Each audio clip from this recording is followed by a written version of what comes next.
Untuk mengetahui pergerakan rupiah dan prospeknya pada pekan depan, kita telah terhubung dengan Reni Eka Putri, Senior Kuantitatif Analis Bank Mandiri. Selamat sore, Mbak Reni. Selamat sore, Mbak Patris. Oke, Mbak Reni, seperti apa daya tahan rupiah dalam sepekan terakhir?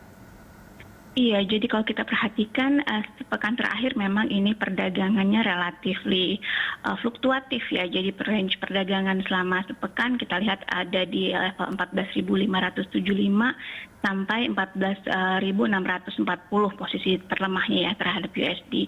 Kalau untuk perdagangan hari ini sendiri rupiah itu dibuka relatif stabil di level 14.619 kalau kita bandingkan dengan penutupan kemarin yang ada di level 14.615 per US dollar.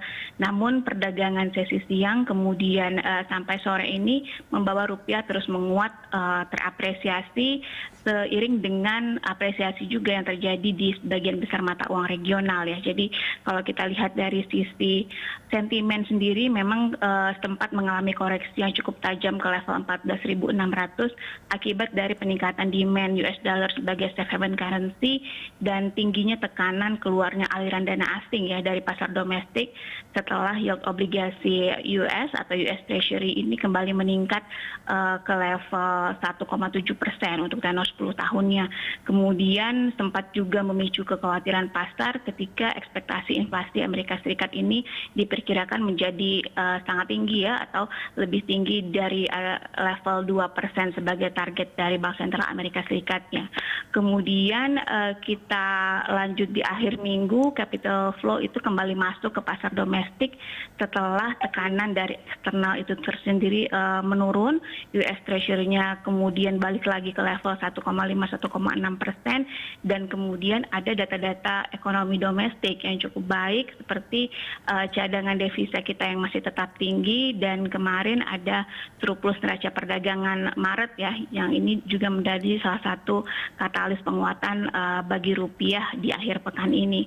Jadi kalau kita pantau juga dari sisi tren indeks dolarnya, indeks dolar yang memperlihatkan seberapa kuat dolar terhadap major currencies hari ini juga kembali lagi ke level 91 setelah kemarin sempat naik di level 92-93 dan ini juga memperlihatkan cerminan bahwa major currencies juga seperti euro dan juga Japanese yen ini berhasil menguat ya terhadap US dollar. Artinya demand dari US dollar perlahan-lahan mulai turun seiring dengan tekanan dari kenaikan US Treasury yang mulai menurun ini, Mbak Patris.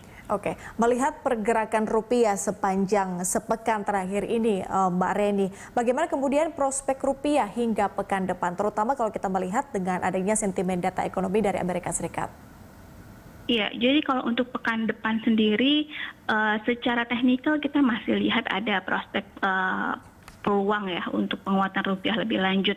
Namun memang tentu adanya data-data atau agenda yang juga dapat dicermati oleh pelaku pasar untuk pekan depan. Dari domestik sendiri akan ada rapat Dewan Gubernur BI yang akan membahas kebijakan yang akan ditempuh oleh Bank Indonesia. Dan dalam hal ini kita sih masih melihat bahwa BI 7 days reverse repo rate ini masih akan dipertahankan di level 3,5%. Kemudian dari sisi sentimen ekonomi Amerika Serikat sendiri untuk pekan depan akan ada rilis data-data ekonomi ya yang dapat menjadi penggerak pasar atau dapat menjadi leading indicator. Jadi ini kita bisa mewaspadai rilis dari data penjualan rumah Amerika Serikat, kemudian juga ada data dari durable goods order. Jadi secara teknikal kita masih melihat ada peluang rupiah masih bisa bergerak menguat ke level 14.500 sebagai support dan juga 14.580 ya sebagai resisten untuk pekan depan. Memang salah satu kekhawatiran market terkait inflasi Amerika Serikat yang tinggi ini ternyata sudah price in, jadi mudah-mudahan ini dapat menjadi sentimen yang positif juga bagi rupiah untuk perdagangan dalam jangka pendek. Oke, kalau untuk pelemahan rupiah, Mbak Reni, disebut membantu kenaikan ekspor Maret 2021. Berapa seharusnya level psikologis rupiah harus dijaga agar tetap aman untuk ekspor maupun pertumbuhan ekonomi nasional? Iya, jadi terkait dengan kinerja ekspor yang memang mengalami surplus ya selama 3 bulan berturut-turut di tahun 2021, ini realisasi ekspor yang tinggi ini tentunya terutama disebabkan oleh meningkatnya ya, baik itu kinerja ekspor dari sisi migas maupun non-migas ke pasar internasional. Jadi ini juga terjadi akibat dari demand dari negara-negara mitra dagang kita. Jadi secara global dengan pemulihan ekonomi yang sudah mulai pelan-pelan terjadi, ini mendukung penguatan permintaan dari sisi ekspor kita. Namun dukungan dari nilai tukar yang kompetitif tentunya juga menjadi salah satu katalis yang baik juga untuk sisi ekspor. Karena dengan kompetitifnya nilai tukar ini tentunya akan mendukung kinerja ekspor kita ke depan. Kalau untuk saat ini sendiri kita masih melihat bahwa fundamentally rupiah itu ada di level 14.300 sampai 14.400 ya Mbak. Jadi untuk tentunya ini dapat mendukung kinerja ekspor, apalagi kalau didukung oleh indikator-indikator ekonomi lainnya, terutama supply dan demand. Jadi tidak hanya semata-mata nilai tukar, namun supply dan demand ini memiliki peran yang penting juga ya agar kinerja ekspor kita tetap bertumbuh. Oke, terakhir Mbak Reni, apa yang dibutuhkan untuk menjaga daya tarik obligasi dan juga pasar uang Indonesia?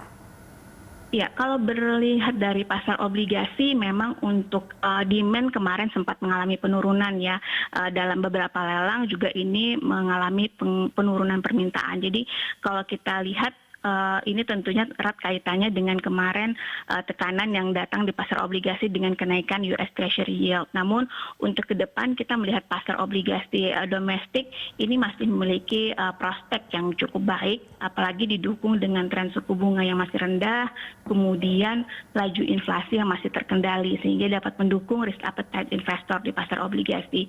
Jadi kalau kita melihat dari perkembangan terkini terkait yield obligasi acuan yang sudah menurun lagi ke level 6,5% untuk tenor 10 tahun, dalam jangka menengah sampai panjang kita akan dapat memperhatikan faktor resiko yang bisa mempengaruhi kinerja pasar obligasi ya, terutama dari eksternal yang bisa dapat memunculkan capital flight atau aliran dana asing di pasar obligasi bisa keluar. Namun stabilitas pasar keuangan dan juga kebijakan akomodatif yang dilakukan oleh Bank Sentral ini kiranya juga dapat mendukung kinerja ke depan sehingga pasar obligasi ini tetap menjadi prospek yang cukup baik ya sebagai salah satu instrumen investasi di dalam negeri. Baik, terima kasih untuk informasi dan analisis Anda, Mbak Reni. Pemirsa, demikian Reni Eka Putri, senior kuantitatif analis Bank Mandiri sudah bergabung bersama kami di Closing Market.